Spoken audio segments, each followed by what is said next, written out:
Un niño corre entre cadáveres con los pies descalzos. Llora, pero no grita.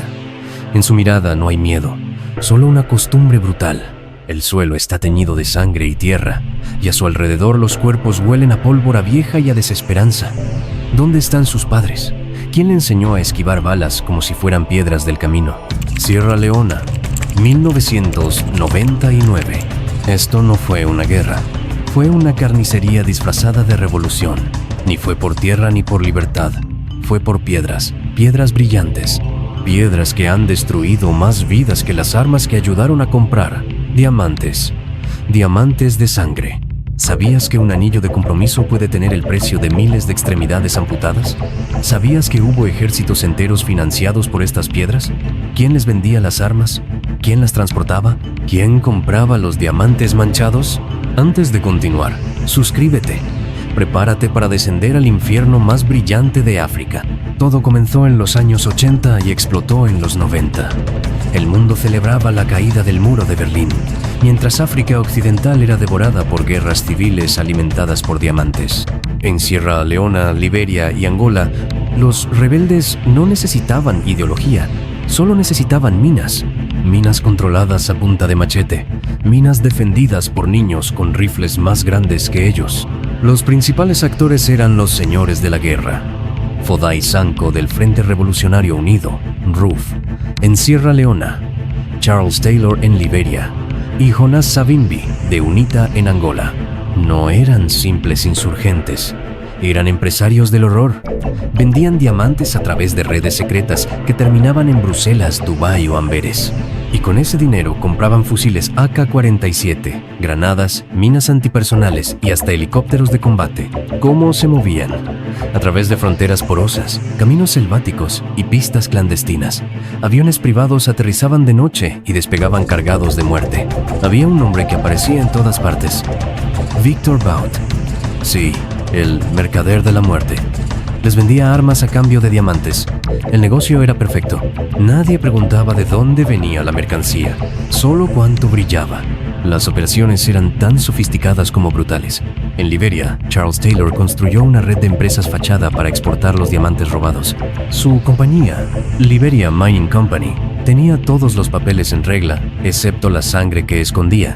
Él controlaba el tráfico desde la presidencia de la República. Un presidente narco de piedras preciosas. ¿Te imaginas firmar tratados de paz con una mano mientras con la otra firmas órdenes de ejecución? Sus aliados estaban en todas partes. Políticos europeos, comerciantes libaneses, militares corruptos, y todos callaban porque los diamantes no gritan. Antes de pasar a los detalles más oscuros, las mutilaciones, las violaciones, el uso de niños soldados, suscríbete al canal. Los diamantes se extraían con manos ensangrentadas. Las minas eran campos de esclavitud. Allí no había descanso ni compasión. Cientos de personas eran forzadas a cavar día y noche, bajo la amenaza constante de ser ejecutados en el acto. Y si alguien era sorprendido ocultando un diamante, se le amputaban las manos como castigo. Sin juicio, sin piedad. El Frente Revolucionario Unido en Sierra Leona se especializó en las mutilaciones. Querían infundir terror. Usaban machetes oxidados para cortar brazos, piernas o labios a civiles inocentes. ¿La razón? Sembrar el caos. Crear un país tan roto que nadie pudiera resistirse a sus condiciones. Tomaban aldeas enteras, reunían a la población y les hacían una pregunta macabra. ¿Mano larga o mano corta? Los niños eran secuestrados, drogados y entrenados como soldados. A los más pequeños los obligaban a matar a sus propios padres para desconectarlos emocionalmente. Les daban kalashnikovs y les decían, tú eres la ley ahora. Niños de 8 años convertidos en verdugos. Las niñas eran esclavizadas sexualmente o usadas como mensajeras entre campamentos armados. El horror no tenía límites. Y mientras todo esto ocurría, joyerías de lujo en Londres, Nueva York y Ginebra exhibían diamantes en vitrinas iluminadas, sin saber o sin querer saber que cada uno de esos destellos estaba construido sobre cráneos, gritos y silencio. El contrabando era tan rentable que algunos señores de la guerra ganaban más de $125 millones al año. Dinero en efectivo, oro en polvo, armas a granel. ¿Y qué hacían con ese dinero? Algunos compraban villas en la costa africana, Otros financiaban partidos políticos. Charles Taylor, por ejemplo, organizaba lujosas fiestas con champán francés mientras niños morían de hambre a 10 kilómetros de su palacio. Pero también ayudaban al pueblo, o eso querían hacer creer. Construían escuelas o regalaban arroz, pero solo a quienes obedecían. Los diamantes de sangre eran el alma de un sistema perverso, donde la guerra se convertía en industria. Y como toda industria, tenía cómplices. Bancos que lavaban el dinero, compañías mineras que hacían la vista gorda y gobiernos que miraban hacia otro lado. El principio del fin llegó disfrazado de verdad. Organizaciones como Human Rights Watch y Amnistía Internacional comenzaron a documentar las atrocidades. Fotografías de niños sin brazos, cuerpos amontonados en fosas comunes, testimonios de mujeres violadas frente a sus hijos. Todo salió a la luz, pero nadie quería asumir responsabilidades. ¿Quién iba a culpar a un diamante?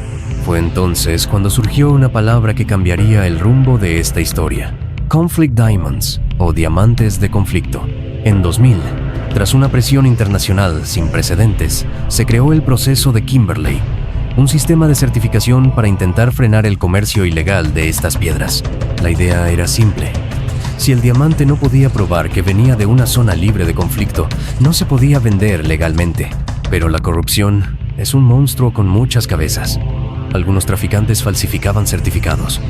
Otros mezclaban diamantes legales con ilegales y los exportaban por países vecinos como Costa de Marfil o Guinea.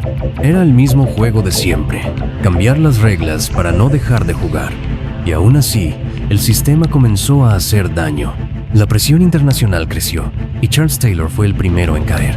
En 2003 fue obligado a dejar el poder y años después juzgado por crímenes de guerra en La Haya. Su condena fue histórica, 50 años de prisión. Pero más allá de su encarcelamiento, lo que realmente derrumbó su imperio fue la traición. Uno de sus hombres de confianza, Benjamin Yatten, lo delató a cambio de inmunidad.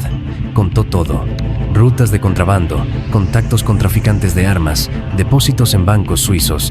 Taylor no cayó por las balas, cayó por la lengua de un aliado. Foday Sankoh-the-Roof también fue arrestado, pero murió antes de ser juzgado. Algunos dicen que fue envenenado por sus propios hombres, otros que murió de un derrame cerebral. Lo cierto es que su ejército se desintegró como un castillo de arena. Sin diamantes, sin armas, sin terror, no era nada. Pero entre todo ese caos, aparecieron verdades aún más macabras. En una ocasión, Sankoh intercambió diamantes por un equipo de cirugía plástica completo. ¿Para qué? Para operar a sus guardaespaldas y cambiarles el rostro en caso de que necesitaran escapar algún día. Nadie lo creyó, hasta que se encontraron los instrumentos quirúrgicos en un campamento abandonado. Y esto no fue lo más insólito. ¿Sabías que uno de los principales contrabandistas tenía como pasatiempo criar leones? Tenía una jaula con 4 ejemplares que alimentaba con carne humana, según testigos. Era su forma de castigar a los traidores. Quien hablaba no volvía a hablar. Hoy puedes caminar por una joyería de lujo en Manhattan o París y ver un diamante de $30,000. Nadie te dirá que quizás esa piedra fue encontrada por un niño esclavizado, que esa misma joya financió una masacre en un poblado africano, o que alguien murió sin manos por intentar quedársela. El mundo sigue brillando, pero con luces que no quieren mostrar sus sombras. El proceso de Kimberley aún existe, pero es un secreto a voces que muchos diamantes manchados siguen colándose en el mercado legal. Lo llaman blanqueo de origen. Y aunque no se hable de ello en las revistas de moda, es tan real como las cicatrices que dejó en África. Y aún más brutal, algunos de los antiguos señores del diamante siguen vivos, pero hoy visten trajes, dirigen empresas mineras legales, invierten en bienes raíces o viven como filántropos en Sudáfrica, Suiza o Emiratos Árabes. ¿Justicia? No para todos, porque en este negocio los muertos no testifican y los diamantes no hablan. Pero la historia no está terminada, porque en cada mina ilegal, en cada frontera olvidada, en cada niño armado con un pico, hay un eco del pasado que se repite. El contrabando de diamantes no es una historia vieja, es una tragedia que muta, que se disfraza, que cambia de rostro, pero no de alma. Así que la próxima vez que mires un anillo brillante, pregúntate, ¿a quién le costó esa piedra? ¿Quién sangró para que tú puedas brillar?